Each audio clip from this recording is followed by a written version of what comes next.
For me, my thoughts are my prostitutes. Hello, good evening, and welcome to a new episode of Arguably the Reading Quest. I am Nishant.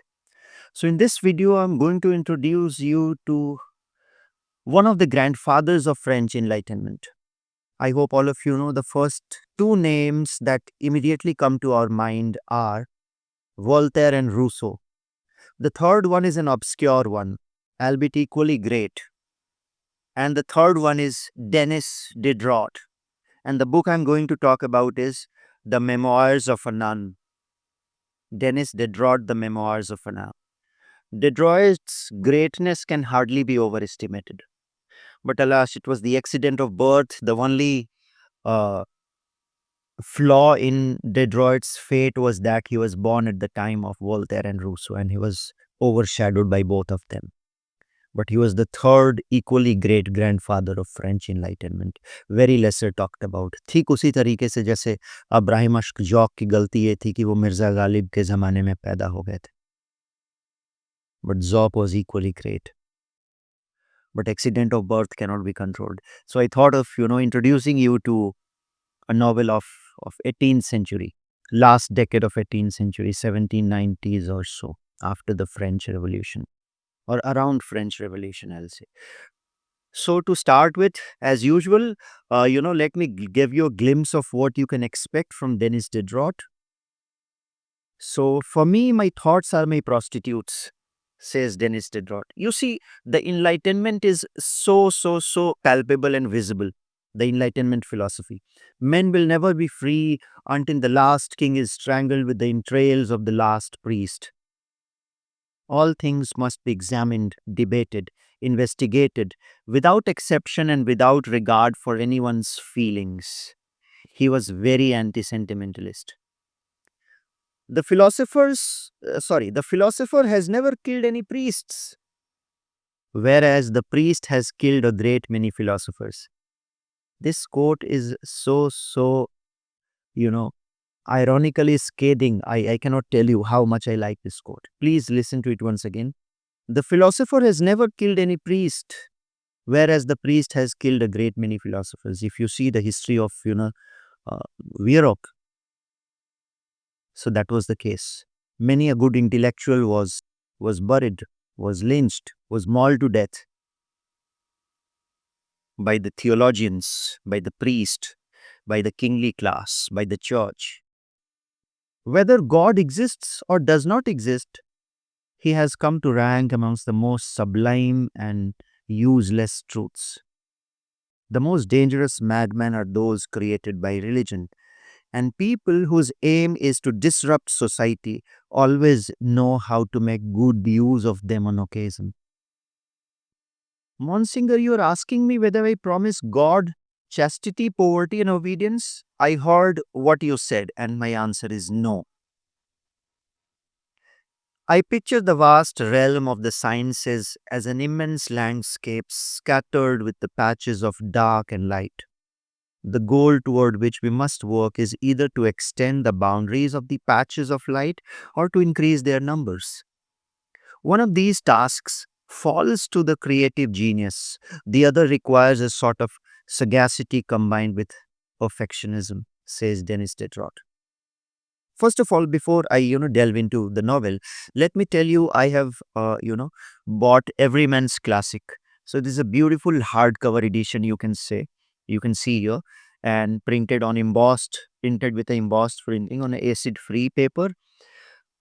This edition has one more advantage over the others edition is that the introduction is written by someone who is a well-known literary critic on the subject. In this case, it is P.N. Forbank.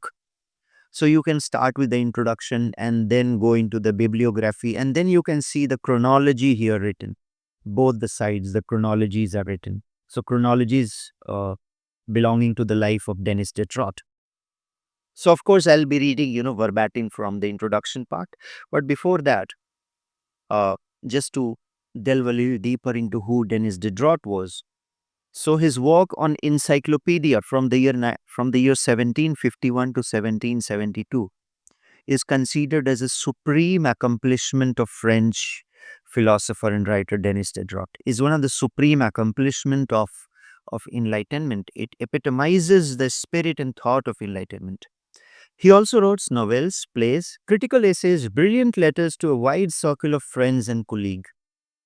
Diderot speculated on free will. अच्छा please do tell me कि आपने पहले डिडरॉट को कहीं सुना है या पढ़ा है बाय एनी चांस या किसी रेफरेंस में किसी हिस्ट्री बुक में किसी फिलोसफी ऑफ हिस्ट्री के दौरान आपने सुना है please do let me know Diderot speculated on free will, held a completely materialistic view of universe as was the characteristic of enlightenment, and suggested that heredity determines all human behavior.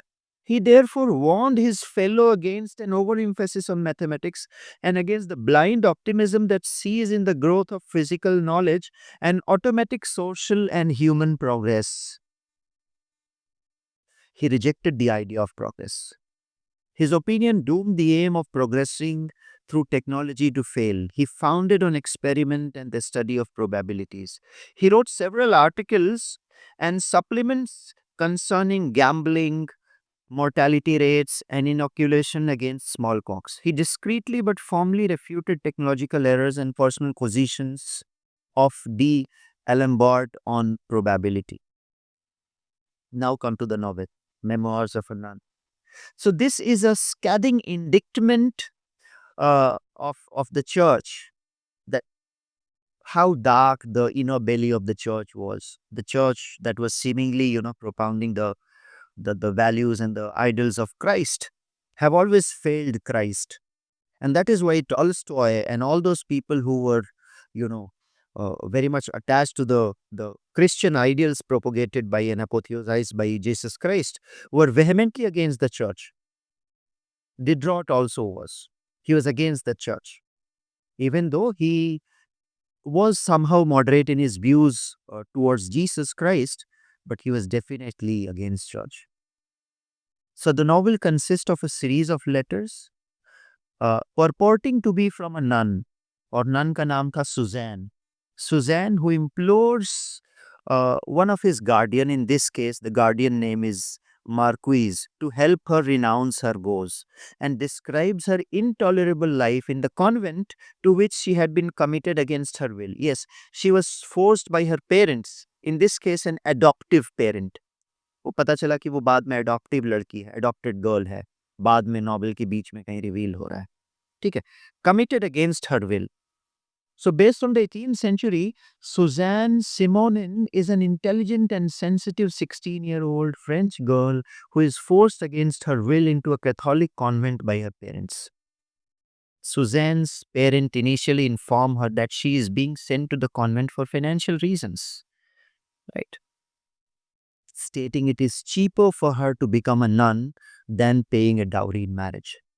So, बहुत ही poignant story है. आप इसको ना एक proto feminist centric point of view से भी पढ़ सकते हैं. However, while in the convent, it is revealed that Suzanne, that she is actually there because she is an illegitimate child, as her mother committed adultery with another man. By sending Suzanne to the convent, her mother thought she would make amends for her sins by using her daughter as a sacrificial offering for a new salvation. I mean, how low, religion and people indulge in religious morality can stoop to, okay, is only given a slight glimpse of in this novel by this great writer genius. Now, the story criticizes four elements of French society, as a reader, as a critic observes. The first element is that the state that's a governing power, the state that lets religious institutions take over such a big share of decision making regarding the liberty of its own citizens. The church that provides a system in which it earns money by withdrawing young people from active social life, you see. The society that provides a moral code which allows for punishment of illegitimate children rather than their parents. Yes, a child is called bastard, not the parents who have begotten them, right? So bastard is a abuse for the child, not for the parents, you see. The Catholic dogma that is inconsistent, confusing, and outrageously evil in some respects. And finally, Diderot claims, are the convents so essential to the constitution of a state? Did Jesus Christ institute monks and nuns? Can the church really not do without them? Question mark. What need has the bridegroom? Bridegroom here is referred to Jesus Christ, whom bridegroom भी बोलते हैं, दूल्हा, bridegroom. What need has the bridegroom of so many foolish virgins? And what need has the human race of so many victims? Says Denis Diderot. Now let me read you from the introduction verbatim what P.N. Furbank has to say. So the introduction starts as Denis Diderot is a writer not too easy to get into focus, partly because of the sheer diversity of his achievements. He labored for 20 years of his life on the great multi-volume encyclopedia, famous in its own day as the Bible of enlightened opinion. He was a philosopher, and a D'Alembert's dream created a quite original form of philosophical fantasy. He was also a dramatist and a theoretician of a drama and a pioneer art critique of great brilliance. It was characteristic of him that in all these activities, he thought it is his duty to think them out from first principles.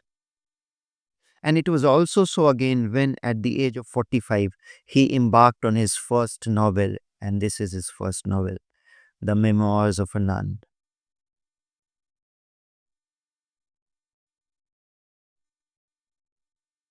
And Memoirs of a Nun, began in fun, took hold of Diderot's imagination and developed into a complex work of art.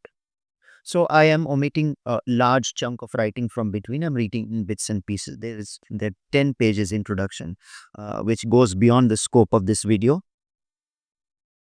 It so happened that just about this time, uh, Jansenites sect known as Convulsionaries were in the news for practicing spectacular and macabre act of self-mortification, including a form of crucifixion. So, a newspaper reported one such incident on Good Friday in the year 1760, 30 years before the French Revolution. So, there was this sister named Sister Francoise, 55 years of age, was fixed to a cross in my presence with 4 square nails. You see, these mortification practices were happening. The crucifixion were happening. She hung there more than 3 hours. She suffered a good deal, especially in the right hand. I saw her shudder and grind her teeth with pain as they drew the nails out. These reports were in Diderot's mind as he began to sketch the memoirs of his nun, as were memoirs of his own younger sister. So, of course, his first-hand experience, vicarious experience, was always there. His younger sister, who had insisted on joining a religious order against their parents' advice and has died in a state of religious mania. The whole idea of claustration and religious mortification disturbed him deeply. He was himself an atheist, but not a proselytizing one, and there were aspects of religion he looked on with certain tenderness. But the monastic idea he found unforgivable. The book is full of, you know, uh, innuendos to lesbianism, to orgy, to sexual fantasies, to pornographic material. I sometimes, I'm astonished that how Denis Diderot managed to publish this book and how this book is still in print when the church was so strong, so formidably strong. Again, in the introduction, the writer writes, uh, Mr. Furbank writes, what one discovers in this first novel of Diderot's, perhaps with a touch of surprise, considering his known character as a man of feeling, is that it exhibits hardly a trace of sentimentality. Right. So there is this, you know, piece of a story where Suzanne was going back to home when, she fell ill and she was, wanting to go back to home. So वहाँ पे एक small excerpt है, right?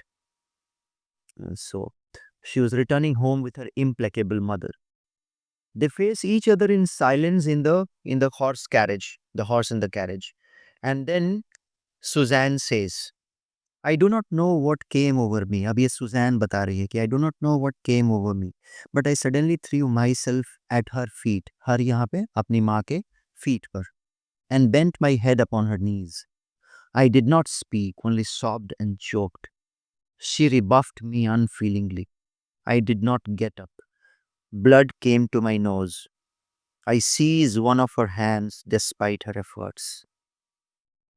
Then, watering her hand with my tears and blood, which was flowing from my nose, and pressing my mouth against this hand, I kissed it and said to her, You are still my mother. I am still your child. She answered, repelling me still more roughly and snatching her hand from mine. Get up, wretched girl, get up. She put so much authority and strength into her voice that I felt I must escape her gaze. My tears and blood, streaming from my nose, ran along my arms, and I was quite wet before I noticed it. From something, she said, I judged that her dress has been soiled and that displeased her. सो ये जो पूरा trauma है, ये पूरा nose bleeding का, और वो कैसे घर जा रही है और कैसे वो अपने माँ से प्लीड कर रही है, ठीक है? और कैसे उसकी माँ एकदम एक स्टोइक डिटैचमेंट के साथ, स्टोन कोल्ड डिटैचमेंट के साथ उसको रिबफ करती है। This is such a heart wrenching story, trust me. Finally the nun in the form which Dedroit finally gave to it thus falls into four broader sections. First, we read the young Suzanne's family and happiness, her entry into the first convent, her realization that she has no religious vocation, and her bold public refusal to take vows. Next, her more or less forcible dispatch to a new convent. इस time नया convent का नाम है Longchamps. The long sequence of her vicissitudes and persecutions there, her unwilling takings on vows, her decision to try to cancel them, and her war series of persecution that fall on her in consequence. Thirdly, her removal from the convent at Apparajon and exposure to a quite different form of persecution, this time at the hand of a lesbian nun, leading eventually to her escape in the company of a rascal monk. And finally, वो novel end होता है that I'm leaving it to your own imagination and to your delight. I'm not, going to kill the climax for you, right? And मतलब multiple level पे you can see, the challenging personality of Suzanne and her invincible efforts to come out, indefatigable efforts to come out from the shackles of the church is beautifully and poignantly described. Uh, Here is one such. So very something very challenging and unique in Suzanne's personality. So, and I quote verbatim, you can read the quote at my computer screen here.